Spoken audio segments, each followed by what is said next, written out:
এরকম একটা ছবি মানে সেটা বানাতে এগিয়ে আসাটাও তো একটা বড় কথা। মানে এটা কি কে, সমীরণ দা? সমীরণ করেছে, সমীরণ দা। সমীরণ ক্যালাইডোস্কোপ। এবং সমীরণ অ্যাকচুয়ালি যদি আমরা 2022-এ গিয়ে দেখি, তখনও কিন্তু তার আগেও দুটো ছবি করেছে, দুটো ছবি কিন্তু ব্যবসায়িক দিক থেকে খুব একটা সফল ইন্দ্রদীপ নয়। দারটা করেছিল। কেদারা করেছিল, বিসমিল্লা করেছিল, হ্যাঁ। দুটো কোনোটাই ব্যবসায়িক দিক দিয়ে খুব একটা কিন্তু সফল নয়। হুম। যদিও কেদারা প্রাইজ পেয়েছে, ন্যাশনাল অ্যাওয়ার্ড পেয়েছে।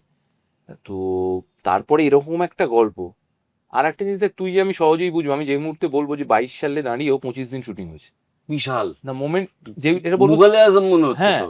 মানে এটা হয়তো সাধারণ দর্শক যারা, তাদের পক্ষে মানে আমরা দশ কেন বারো দিনে বলছি। হয় এখন। হ্যাঁ, 14 দিন, সেখানে 25 দিন ধরে হুম। শুট হচ্ছে। এবং লালদা এটা আমায় বলেছিল যে দেখ, আমি কিন্তু একটু আমার মতো করে শুট করতে চাই, সেটা আমার খুব হেল্প হলো। হুম। আমার অনেকদিন পরে একটা ছবি করতে গিয়ে মনে হলো আমি একটা সিনেমা করছি, হুম। যেখানে সব সময় আমায় সংলাপ বলতে হচ্ছে না।